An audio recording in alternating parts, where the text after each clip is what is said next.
آؤ میں تمہیں وہ اس بارگاہ پہ لے جاؤں جس نے سب کو شانیں عطا فرمائی ہے۔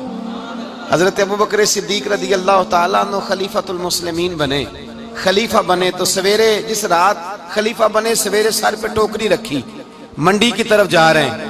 حضرت عمر فاروق رضی اللہ تعالیٰ عنہ مولا علی شیر خدا کو کسی نے بتایا کہ وہ تمہارا خلیفہ تو جا رہا ہے مزدوری کرنے، وہ تو جا رہا ہے کمائی کرنے۔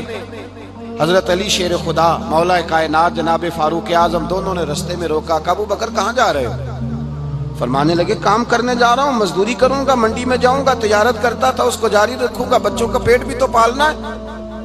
اب تمہاری حکومت کے پیچھے بچے تو نہیں نا بھوکے مروا لینے، میں نے کچھ کرنا تو ہے۔ حضرت عمر کہنے لگے چلا آ کے بیٹھ، ہم صحابہ کو اکٹھا کرتے ہیں اور مال غنیمت سے تیرا وظیفہ لگاتے ہیں، آپ کو وظیفہ ملے گا ماہانہ، تو آپ بیٹھ کر کے مسجد میں تو ڈیوٹی کریں۔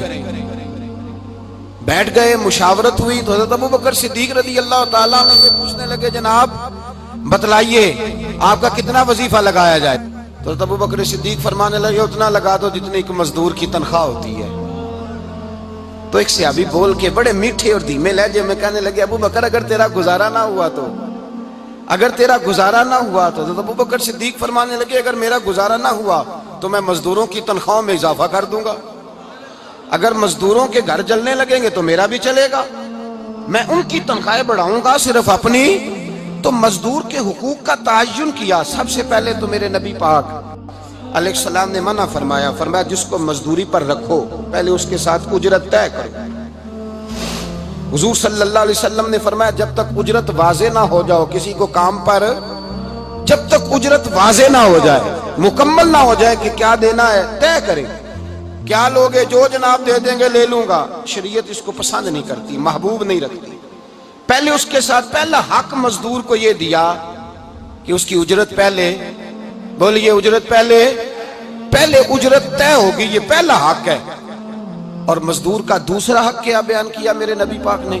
فرمایا جب، اور یہ ایسی اعلیٰ بات ہے کہ جتنے حقوق لکھنے والے ہیں نا، جتنے بین الاقوامی سطح پر انسانی حقوق کا چارٹر بنانے والے ہیں، وہ کہتے ہیں کہ یہ ایسا نقطہ حضور نے بیان کر دیا ہے کہ اس سے آگے کو بڑھ ہی نہیں سکتا، یہ ایسی بات ہے کہ جس کی شرح بھی کوئی نہیں کر سکتا۔ میرے حبیب کریم علیہ السلام نے فرمایا پہلے طے کرو، اور کیا خوبصورت لفظ ہے، قانون بنا دیا۔ فرمایا جب مزدور مزدوری کر لے تو اس کا پسینہ خشک ہونے سے پہلے اسے ادا کر دینا، اس کا پسینہ خشک ہونے سے پہلے اسے اس کی مزدوری دے دو۔ ایک صحابی اپنے خادم غلام کو مار رہے تھے تو میرے نبی پاک تشریف لائے، فرمایا کیوں اسے مار رہا ہے؟ حضور غلطیاں بڑی کرتا ہے۔ تو نبی پاک نے فرمایا جتنا تجھے اس پر اختیار ہے نا اس سے کہیں بڑھ کر میرے رب کو تیرے اوپر بڑا اختیار ہے۔ کہا حضور یہ بڑی غلطی کرتا ہے، میں آخر کتنا معاف کروں؟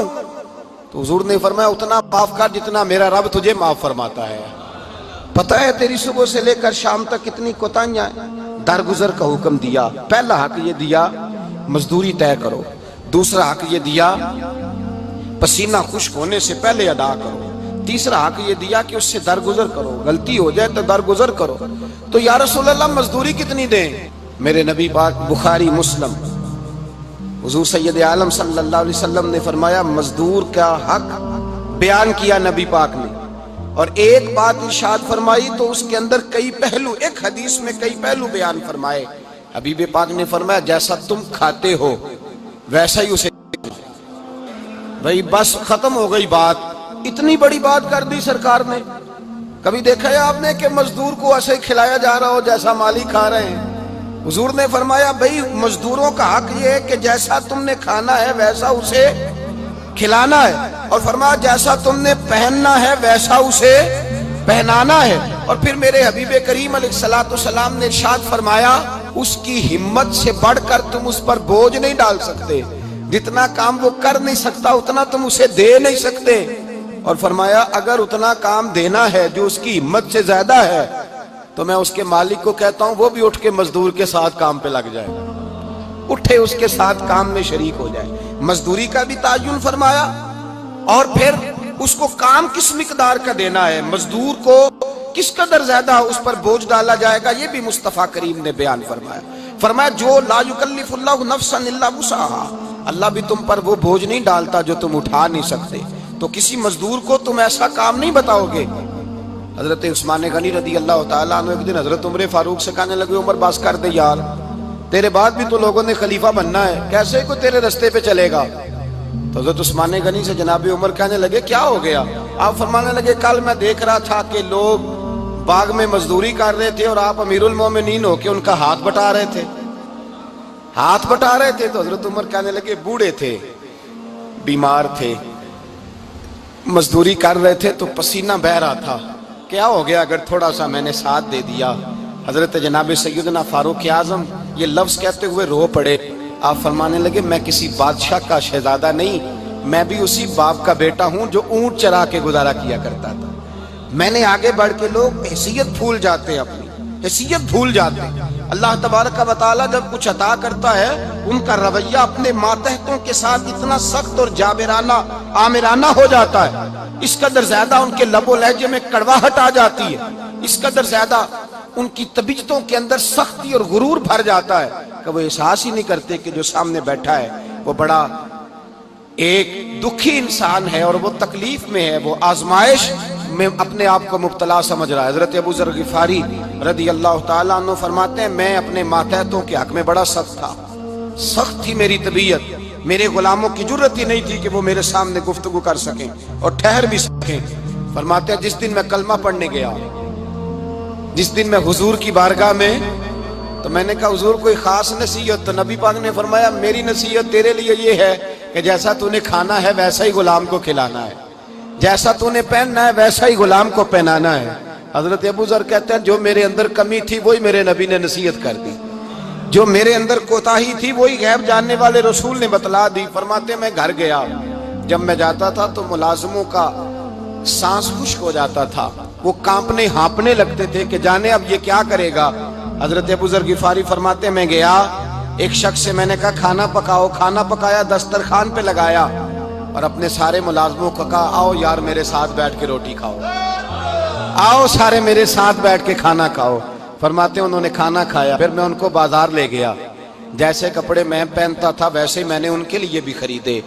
فرماتے ہیں میرے غلام کہنے لگے آقا خیر تو ہے نا، خیریت تو ہے نا، کیا ہوا؟ مزاج مبارک تو ٹھیک ہے، کیا ہو گیا؟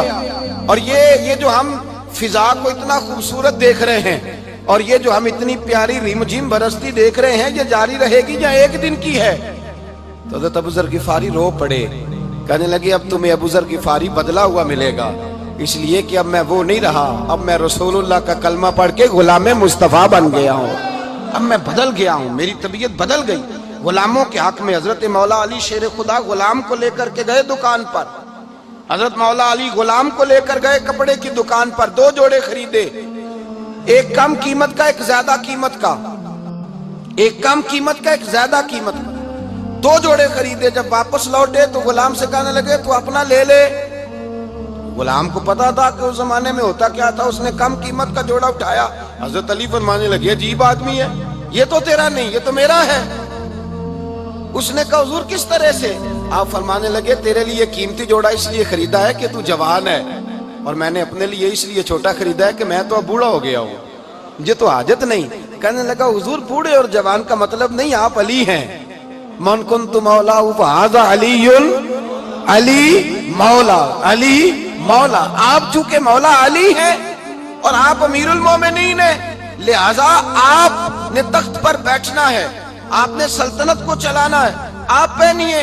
حضرت علی فرمانے لگے تو میرا غلام بنا ہے نا، تو نے ابھی میرے نبی کا دیدار نہیں نہ کیا، تو بعد میں آیا ہے نا، اگر تو اس دور میں ہوتا تو جان جاتا کہ یہ عمل میرا ہے، پر اس کے پیچھے جو نصیحت کے پھول ہیں وہ مصطفیٰ کے عطا فرمائے۔